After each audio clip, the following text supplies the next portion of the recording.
Ponni upcoming எபிசோடில் இங்கே உஷா வளைகாப்பு எல்லாமே நல்லபடியாக முடிச்சிச்சு. உஷா நினச்சது என்ன அப்படின்னா, பொன்னி இந்த வளைகாப்பில் கலந்துக்க கூடாது, அவளை இந்த வீட்டை விட்டு பிரித்து வைக்கணும்னு உஷா ஆசைப்பட்டாங்க. ஆனால் கடைசியில் உஷா நினச்ச மாதிரி நடக்காமல் பொன்னி ஒரு மேக்கப் கேர்ளாக திரும்பவும் வீட்டுக்குள்ளே வந்து உஷா எதிர்பார்க்காத வகையில் சக்தி கூட சேர்ந்து பொன்னி உஷாவுக்கு வளைகாப்புக்கு தேவையான எல்லா நலங்கையுமே செஞ்சு முடிச்சிடுறாங்க. இது உஷாவுக்கு செம்ம ஆத்திரத்தை உண்டு பண்ணுது. எல்லாத்துக்கும் காரணம் இந்த பிரீத்தி தான். இந்த பிரீத்தி மட்டும் ஒழுங்காக பார்த்து நல்ல பார்லராக மேக்கப் புக் பண்ணாமல் இருந்திருந்தா இதெல்லாம் வந்திருக்குமா? இந்த பிரீத்தி என்னமோ பெரிய அறிவாளி மாதிரி மேக்கப் புக் பண்ணுறேன்னு சொல்லிட்டு இப்படி மொக்க பார்லரில் புக் பண்ணியிருக்கா. அந்த பார்லர் தான் இந்த வீணா போன வேலைக்காரி பொன்னி வேலை பார்த்துருக்கா. அது தெரியாமல் போச்சு. இப்போது அவள் எனக்கு எதை பண்ணக்கூடாதுன்னு நினச்சனோ அதையே பண்ணிட்டா. எல்லாத்துக்கும் காரணம் இந்த பிரீத்தி தான் அப்படின்னு சொல்லி உஷா இங்கே சுந்தரத்துக்கிட்டையும் வெண்ணிலாக்கிட்டையும் கடுமையாக பேசிகிட்டு இருக்காங்க. அதை சொல்கிறார் சுந்தரம், சரி விடு உஷா, நடந்து முடிஞ்சிச்சு, இனிமே எதுவுமே மாற போகிறது இல்லை, விடு. அந்த பொண்ணியை இன்னும் கொஞ்ச நாள் தான் உஷா இங்கே இருக்க போகிறா. நீ உன் குழந்தைய பெற்று இந்த வீட்டுக்குள்ளே நீயும் உன் குழந்தையும் உள்ளே வரும்போது கண்டிப்பாக அந்த பொண்ணு இங்கே இருக்க மாட்டா உஷா, அதுக்கு நான் பொறுப்பு, சரியா அப்படின்னு சொல்லவும் இங்கே வெளியிலாவும் சொல்கிறாங்க, ஆமாக்கா, அதே மாதிரி அந்த பிரீத்தி இங்கே இருக்க மாட்டா, அந்த பிரீத்தி பொன்னி ரெண்டு பேருமே வீட்டோடு துரத்திடுறோம், நீங்கள் ஒன்றும் ஃபீல் பண்ணாதீங்கக்கா அப்படின்னு இங்கே வெளியிலா சொல்கிறாங்க. உஷா ஒன்று என்னால் ஏற்றுக்கவே முடியலண்ணே, அவள் எப்படி எனக்கு இந்த நலங்கு பண்ணா, அவளாம் ஒரு ஆளுன்னு எனக்கு நலங்கு பண்ணிட்டாளே, நான் என்ன பண்ணுறது இப்போது அப்படின்னு இங்கே உஷா செம்ம டென்ஷனாக இருக்காங்க. அதே டென்ஷனோட பேசிகிட்டு இருக்கும்போது இங்கே சண்முகம் வராரு. என்ன உஷா, மீட்டிங்லாம் முடிஞ்சா இல்லையா, மணி என்ன ஆகுது, படுக்கிறதா வேணாமா அப்படின்னு கேட்கவும், போங்க வரேன் அப்படின்னு சொல்லிட்டு இவருக்கு எப்போ பார்த்தாலும் என்னை நோண்டிகிட்டு இருக்க தான் வேலை. இவர் எப்போ பார்த்தாலும் என்னையே தான் இது பண்ணுறாரு, குறை சொல்கிறாரு. அந்த பொண்ணி தான் இவருக்கு நல்லவா தெரியுதா. சரிண்ணே, நம்ம காலையில் பேசிக்கலாம், நான் போய் படுக்கிறேன் அப்படின்னு சொல்லிட்டு உஷா அதே டென்ஷனோட போய் படுக்கிறாங்க. படுத்ததில் உஷாவுக்கு திடீர்னு உடம்பு சரியாகவும் போகுது.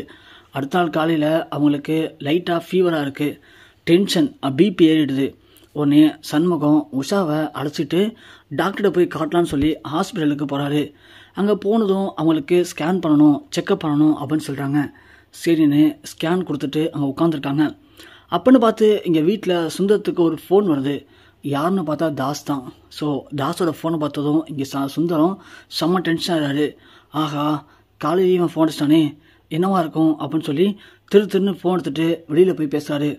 சொல்லு தாஸ், என்ன அப்படின்னு கேட்கும்போது, ஏங்க என்னங்க பண்ணுறீங்க, 5 லட்ச ரூபா பணம் எடுத்துருவாங்க, கர்ப்பத்தை கலைக்கணும்னு சொன்னேன், 2 நாள் ஆச்சு, எங்கே போனீங்க ஒன்றுமே தெரியல, ஃபோன் பண்ண எடுக்க மாட்டீங்க, நீங்கள் இப்போ வரீங்களா இல்லை நான் கிளம்பி உங்கள் வீட்டுக்கு வரவா அப்படின்னு தாஸ் கேட்க, ஐயோ தாஸ், நான் சொல்கிறது கேளு, கொஞ்சம் என் வீட்டில் கொஞ்சம் பிரச்சனை தான், நான் இப்போது பணம் ரெடி பண்ணிட்டேன், நீ எங்கே இருக்குன்னு சொல்லி நாங்கள் வரேன் அப்படின்னு சொல்லவும் இங்கே தாஸ் ஒன்று அவங்க வீட்டுக்கு பக்கத்தில் இருக்கிற ப்ரைவேட் ஹாஸ்பிட்டல் சொல்கிறாரு.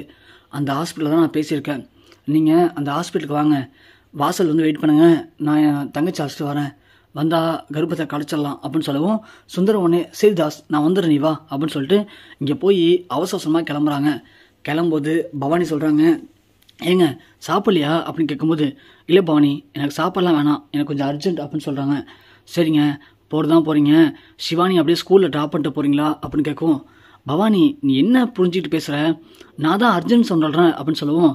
ஏங்க இப்போ என்ன சொல்லிட்டு ஏன் கோவப்படுறீங்க, பவானி என்கிட்ட பிறகு எதுவும் பேசாத, எனக்கு அர்ஜென்ட்டாக ஒரு மீட்டிங் இருக்குது, நான் போய் ஆகும்னு சொல்லிட்டு சுந்தரம் ரொம்ப பரபரப்பாக கிளம்பி போகிறாரு. அதை பார்க்குற பவானிக்கு, என்ன இவர் 2 நாளாக பார்த்துட்ருக்கேன், நார்மலாகவே இல்லையே இவர், ஏதோ பிரச்சனைன்னு நினைக்கிறேன், சரி போயிட்டு வரட்டும், வந்தோடனே அம்மாட்ட சொல்லி பேசிக்கலாம் அப்படின்னு பவானி விடுறாங்க. சுந்தரம் அங்கே போய் அதே மாதிரி அந்த ஹாஸ்பிட்டலுக்கு வெளில நிற்கிறாரு. கரெக்டாக கொஞ்ச நேரத்தில் தாஸும் அப்புறம் அந்த பொண்ணு வராங்க. வந்த உடனே இங்கே 2 பேரையும் பார்த்தணும். இங்கே நம்ம சுந்தரம் இந்தாங்க பணம், ஸோ இந்த பணத்தை வச்சுட்டு அந்த கர்ப்பத்தை கலைச்சிருங்க அப்படின்னு சொல்லுவோம். சரி நீங்கள் வரலையான்னு கேட்குறாரு தாஸ். இல்லை நான் வரல, நீங்கள் போங்க அப்படின்னு சொல்லிட்டு இங்கே அமைச்சு வைக்கிறாரு. 2 பேருமே உள்ளே போயிட்டு சும்மா கர்ப்பத்தை கலைக்கிற மாதிரி செட்டப் தானே பண்ண போகிறோன்னு சொல்லிட்டு பணத்தை வச்சுக்கிட்டு கொஞ்சம் நேரம் வெயிட் பண்ணிட்டுருக்காங்க. இங்கே சுந்தரத்துக்கு என்ன பண்ணுறதுன்னு ஒன்றுமே புரியலை. சரி நாம் உள்ளே போவோம், ஏன்னா ஒருவேளை இந்த தாஸ் சரியாக கர்ப்பத்தை கலைக்காமல் நம்மளை ஏமாற்றிட்டா என்ன பண்ணுறது, கர்ப்பத்தை கலைச்சாதான் நாம் நிம்மதியாக இருக்க முடியும், இல்லைனா இதனால் எப்போ வேணாலும் பிரச்சனை வர வாய்ப்பு இருக்குன்னு சொல்லிட்டு சுந்தரம் உள்ளே போகிறாரு. உள்ளே போனதும் இங்கே தாஸ் உட்காந்துக்கிறத பார்த்ததும் சுந்தரம் போயிட்டு தாஸ்கிட்ட, என்ன தாஸ் இங்கே உட்காந்துருக்கீங்க, எங்கே உங்கள் தங்கச்சி அபாஷனம் பண்ணி முடிச்சாச்சா அப்படின்னு கேட்கவும், இங்கே அவங்க வந்து ரெஸ்ட் ரூம் போயிருக்காங்க. ஆனால் தாஸ் ஒன்று, நீங்கள் போகிறேன்னு சொன்னீங்க அப்படியே உள்ளே வந்தீங்க அப்படின்னு கேட்கும்போது, எனக்கு அதே ஞாபகமாக இருந்துச்சு, அதான் என்னென்னு பார்த்துட்டு கொண்டு வந்தேன் அப்படின்னு சொல்லவும், அமுச்சிருக்கேன் உள்ளே போயிருக்காங்க, 10 மினிட்ஸ் வெயிட் பண்ணுங்க வந்துடுவாங்க அப்படின்னு சொல்கிறாங்க. இல்லை நீங்கள் ஒர்க்குலாம் கிளம்புங்க அப்படின்னு சொல்லும்போது, இல்லை நான் பார்த்துட்டே போகிறேன் அப்படின்னு சுந்தரம் தாஸ்கிட்ட பேசினிட்டு இருக்காரு. கரெக்டாக அதே ஹாஸ்பிட்டலில் தான் நம்ம சண்முகம் உஷாவை செக்கப்புக்கு அழைச்சி வந்திருக்காரு. சண்முகம் பார்க்குறாங்க சுந்தரத்தை, என்ன மாமா நிற்கிறாரு, இவர் எதுக்கு ஹாஸ்பிட்டல் வந்தார், நமக்கும் ஃபோன் அடிக்கவும் இல்லை, நம்மளும் அவர்கிட்ட சொல்லவும் இல்லையே அப்படின்னு சொல்லி பார்த்தா அந்த தாஸ்கிட்ட பேசி நிற்கிறத சண்முகம் பார்க்குறாரு.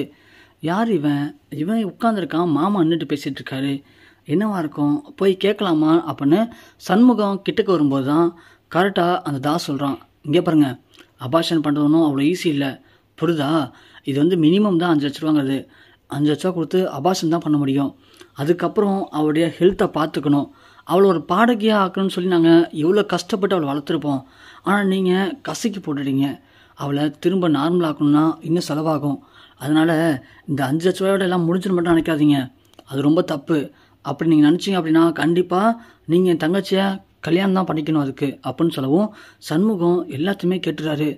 என்ன சொல்கிறான் அவன் அப்படின்னு சொல்லிட்டு இங்கே சுந்தரம் ஒன்றே டென்ஷன் ஆகிட்டு, சரி ஓகே நீ களைச்சிட்டு வீட்டுக்கு போங்க, நான் உங்களுக்கு கால் பண்ணுறேன்னு சொல்லிட்டு சுந்தரம் வேகமாக கிளம்பிடுறாரு.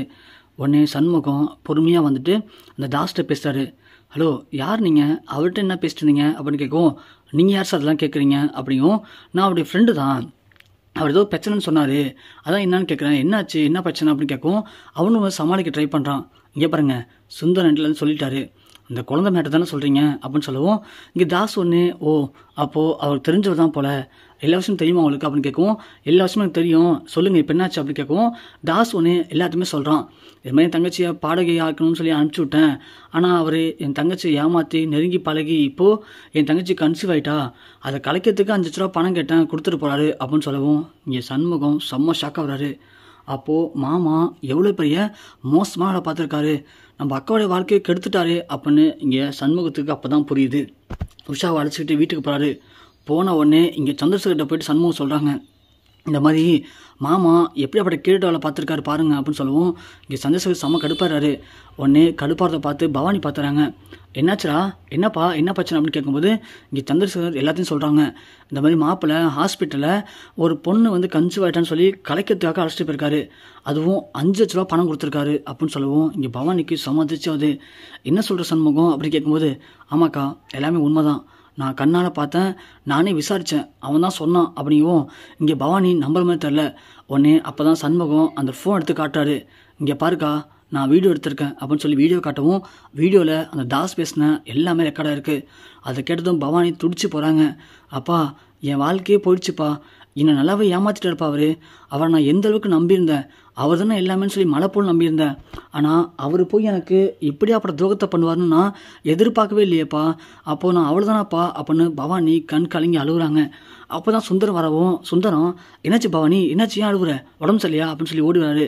உடனே சந்திரசேகர் நில்லுங்க அங்கேயே, ஏயா உடனே இந்த வீட்டு மருமகனை எந்த அளவுக்கு தூக்கி வச்சு கொண்டாடணும், உனக்கு நாங்கள் எவ்வளோ பொறுப்பு கொடுத்தோம், எவ்வளோ ஃப்ரீடம் கொடுத்தோம், ஆனால் நீனு இன்னொரு பொண்ணு கூட நெருங்கி பழகி அந்த பொண்ணை கர்ப்பமாக்கி அதை கலைக்கிற அளவுக்கு போயிருக்க, சி நீலாம் ஒரு மனுஷனா அப்படிங்கவும் சுந்தரத்துக்கு எல்லாமே தெரிஞ்சு போச்சான்னு அப்படி ஷாக்காகி நிற்காரு. சண்முகம் ஓடி போய் சுந்தரத்தை பலனும் அறவுறாரு. நீலாம் ஒரு மனுஷனா, எங்கள் அக்காவோட வாழ்க்கையை இப்படி கெடுத்துட்டியே, உன்னை போய் மாமான்னு நம்பணுமே, சி நீ இப்படி அப்படி கேட்டுட்டான் அப்படின்னு நினச்சிட பார்க்கல அப்படிங்கவும் உடனே சுந்தரம், பவானி என்னை மன்னிச்சிரு பவானி அப்படின்னு சொல்லவும் பவானி சொல்கிறாங்க, அப்பா இனிமேல் இந்த ஆள் முகத்தில் முழிக்கவே எனக்கு விருப்பம் இல்லைப்பா, அந்த ஆளை பார்த்து எனக்கு அருவருப்பாக இருக்குது, இந்த ஆள் கூட வாழ்கிறதுக்கு நான் வாழ வட்டியாக இருந்துறேனுமே, அவர் இனிமேல் இந்த வீட்டில் இருக்கவனா, அவரை ஒழுங்கு மரியாதை வெளியே போய் சொல்லுங்கப்பா அப்படிங்கவும் சுந்தரத்தால் பதில் பேசவே முடியல. நேராக போய் பவானி காலை பிடிச்சி கெஞ்சுறாரு, என்னை மன்னிச்சிரு பவானி, தெரியாமல் பண்ணிட்டேன், இனிமேல் இப்போல்லாம் பண்ண மாட்டேன் அப்படிங்கவும் பவானி தட்டி விட்றாங்க. தட்டி விட்டு ரூம் போயிடுறாங்க. சந்திரசேகர் சொல்கிறாரு, இங்கே பாருங்கள் ஒழுங்கு மரியாதை நினச்சி நீங்கள் வெளியே போயிடுங்க, உங்களை இனிமேலும் ஒரு மனுஷனாக கூட பார்க்க எங்களுக்கு பிடிக்கல அப்படின்னு சொல்லவும் சுந்தரத்துக்கு என்ன பண்ணுறதுன்னு தெரியாமல் அப்படியே அழுதுகிட்டே நின்றுட்டுருக்காரு.